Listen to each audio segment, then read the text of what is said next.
Among BMW's 2 Series line, there's an awkward middle child. Too much power to be sensible and not enough M badges to be special. This is the 2025 BMW M240i xDrive, but it might be the most interesting 2 Series you can buy today. But being interesting doesn't always mean being good.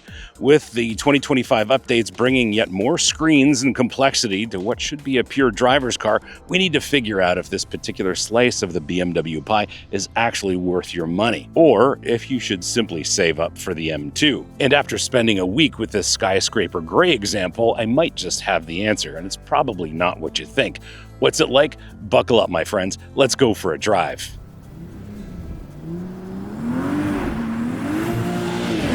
I'm your host, Brian Makse, racer, lover of driving fast, fun things, and on this channel, you get reviews for drivers from drivers. Now, for 2025, the M240i xDrive has been refreshed, and it's been a while since we've looked at one, so it's definitely time to revisit because it's such a great all-around coupe. And before we get into what this is like to drive, let's have a look at it in a little more depth.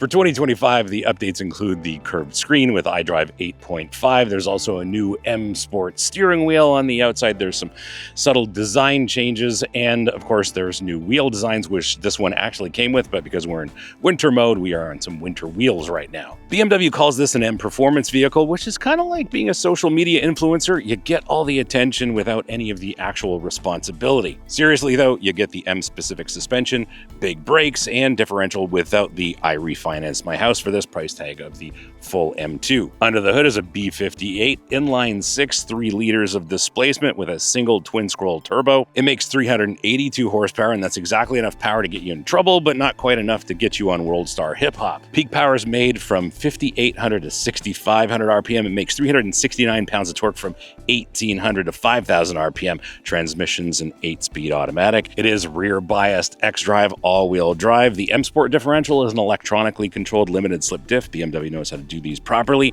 Steering is variable ratio, variable assist. Help me with this. At the front, the suspension is the double joint spring strut setup. Yeah, it's a fancy McPherson strut kind of thing that BMW has been using on this platform. At the rear, it's a multi-link, and of course, this uses adaptive dampers. M Sport brakes are standard, but this one has the big brake and oil cooler package with 374 millimeter rotors at the front. Wheels and tires are 19s, and this one left the factory with the new wheel design and the non-run flat performance tire option, which is definitely the way to go. Curb weight of this BMW 240i xDrive is 3,871 pounds. Now have a look at this front end. BMW actually remembered what grills are supposed to look like. It's like someone in Munich finally woke up and said, maybe we don't need to make every car look like it's trying to eat the road. The proportions are classic BMW. Long hood, short deck, wide stance. It's like they found their old design handbook in a drawer somewhere, looked at it and said, hey, this might actually work. You know what's as essential as having the right car is having the right everyday carry. And this extra smart wallet has completely changed my carry game. What makes it brilliant is the instant card access. One click and your cards just fan out perfectly. No more digging around. But the game changer is this Finder card. It's ultra thin and allows me to track my wallet from my phone if I ever misplace it. After trying dozens of wallets over the years, this tracking feature makes it worth every penny for me. And for you guys, my viewers, Extra is offering something special, up to 40% off their anniversary sale. Just go to partner.extra.com/Brian Makse. Links in the description. Now let's get back to the review.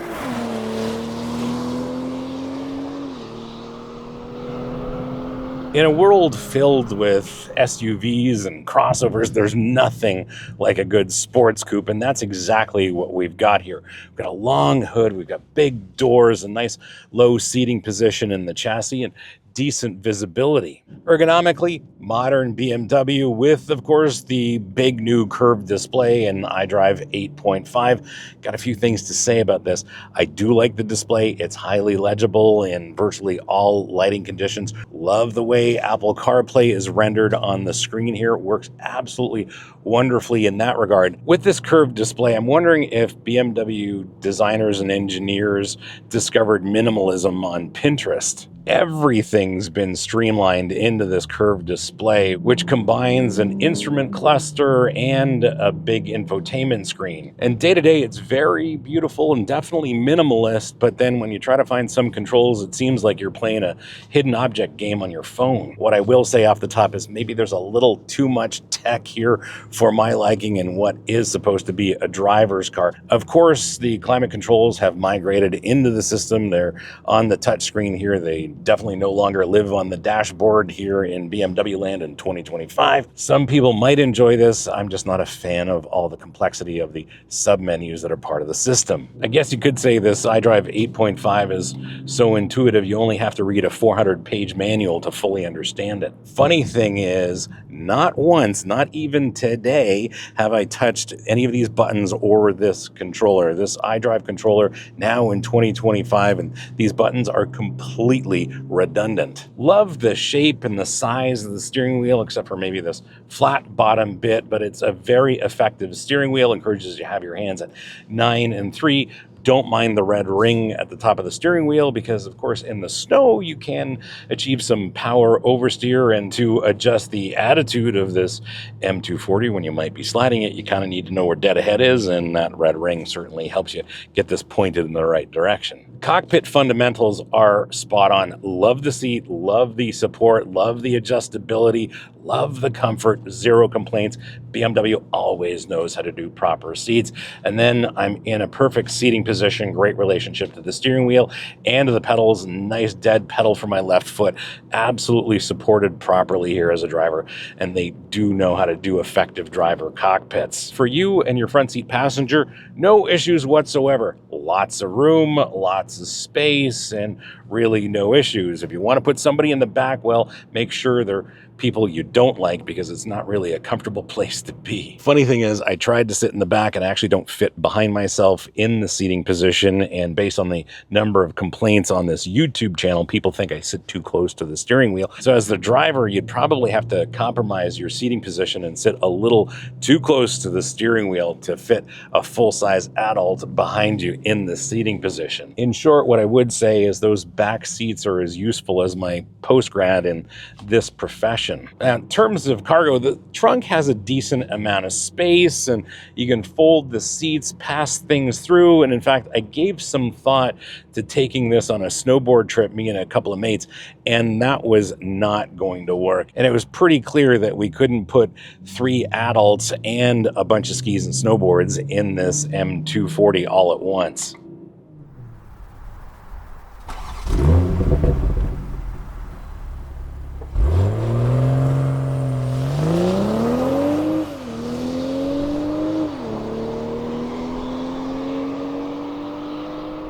Now, you've seen it from the outside. Let's do it from the inside, shall we?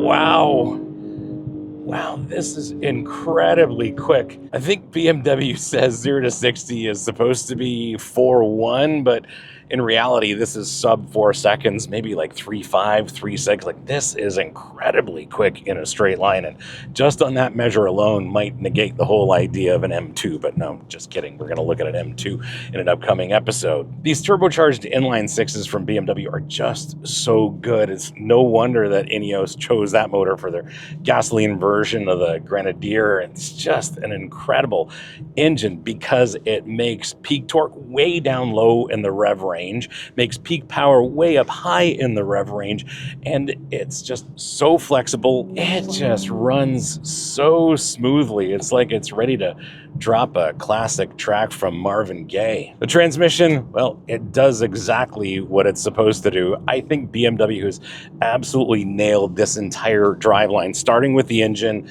The 8-speed automatic is just calibrated perfectly for that engine. And in this car, we've got that electronically controlled limited slip diff plus all-wheel drive. So talk about it being sure-footed, able to get power to the ground exactly where you need it. It's absolutely magic in terms of getting power to the ground in the dry, in the wet, and in the snow.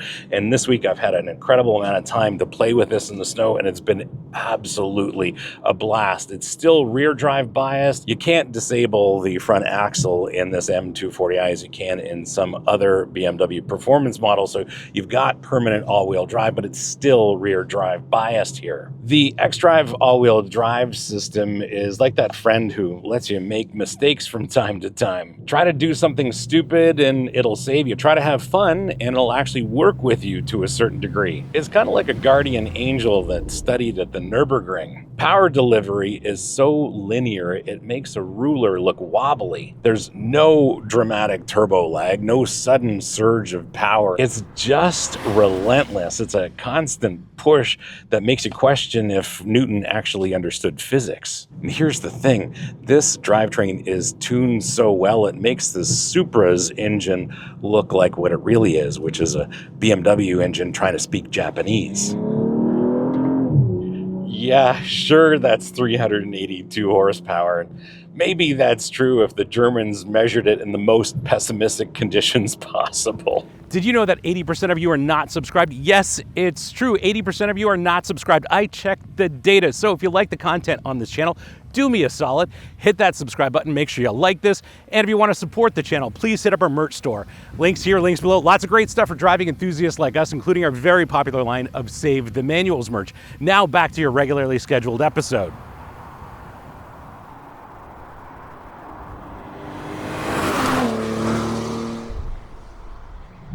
Dynamically, this is pretty interesting because it's a wonderful blend of ride comfort and all-out capability, and because it's on this platform, it's definitely very, very capable.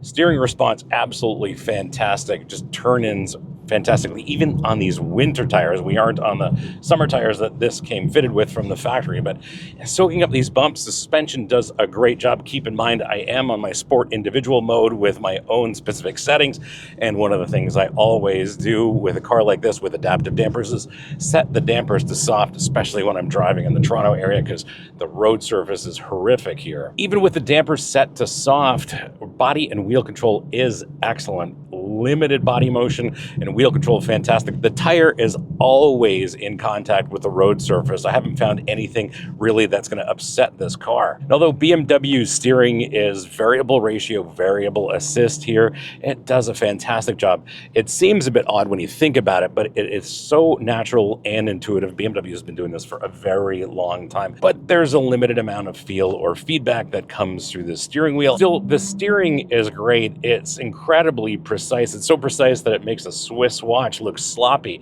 Unfortunately, it just has as much feel as your mouth after a visit to the dentist. However, there's a tremendous amount of chassis feel like all good BMWs possess. And what I love about that is I can feel exactly what's going on in each of the 4 contact patches.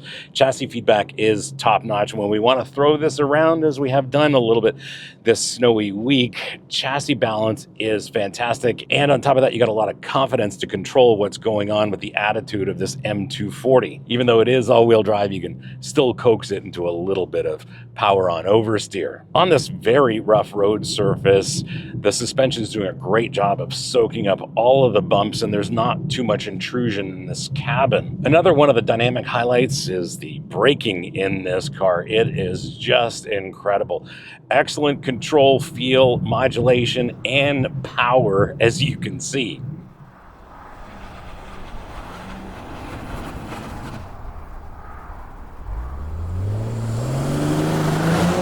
This thing stops incredibly quickly, and on top of that, on corner entry, when you're flying into a corner, jump on the brakes. You can set up your 240 perfectly on corner entry with this brake pedal. Very, very impressed. One thing I have to applaud is BMW's advanced driver assist. It's getting so good. Even though this is a high level 2 system, it works extremely well between the adaptive cruise and the lane keep. Absolutely love this. Here's the thing about the M240's handling. It's kind of like that friend that's good at just about everything. Turn in, it's crisp. Mid-corner balance, perfect. Exit stability, absolutely bulletproof. And it kind of makes you feel like a better driver than you actually are, and for some of us, that actually might be true. Body roll in this economy? No, seriously, this thing corners pretty flat as the Earth's surface, according to Kyrie Irving. The whole package is kind of like the greatest hits of BMW's dynamic traits. It's got that classic rear-biased feel when you want it, all-wheel drive security when we need it, like this week, and enough adjustability to make you feel like you're getting your money's worth out of all those mode buttons. It's basically everything that BMW knows about good dynamics distilled into one car that you can drive every day.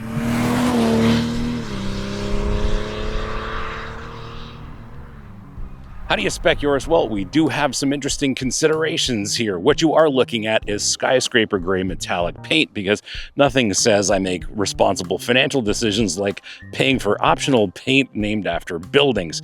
The interior is the black with coral red highlights. In the US, base price is $52,100, but that's like saying you're going to Costco for milk, and we all know how that ends. This one's fitted with the Premium Enhanced Package M Sport Pro package, plus the brake oil cooler package and other options, including carbon fiber trim, which is an $800 US or $600 Canadian option, because saving 2 ounces of weight at this price point makes perfect sense, and my YouTube revenue could maybe cover the cost of carbon fiber trim. Maybe. As tested in the US, this is $61,295. In Canada, base price is $60,900, and as tested, it's $76,250 before freight and local taxes. With these as tested prices, you could almost get a base M2, or as BMW calls it, the car our marketing will make you regret not buying. Now, in terms of speccing yours, here's your shopping list. Because we're drivers on this channel, with BMW, you have to tick the boxes on the performance options, and in this case, you need the big brakes and oil cooler package, plus the M Sport Pro package because you're not boring. You also need the Premium Enhanced package because you're not a savage. I'd get the adaptive cruise control because it works really well here. I find it very effective. I'd probably skip the carbon fiber interior option, but if you're one of those people who weighs down their car with extra vinyl stickers with your Instagram handle on it, well, you may want to lighten up your M240 with those interior carbon fiber trim pieces.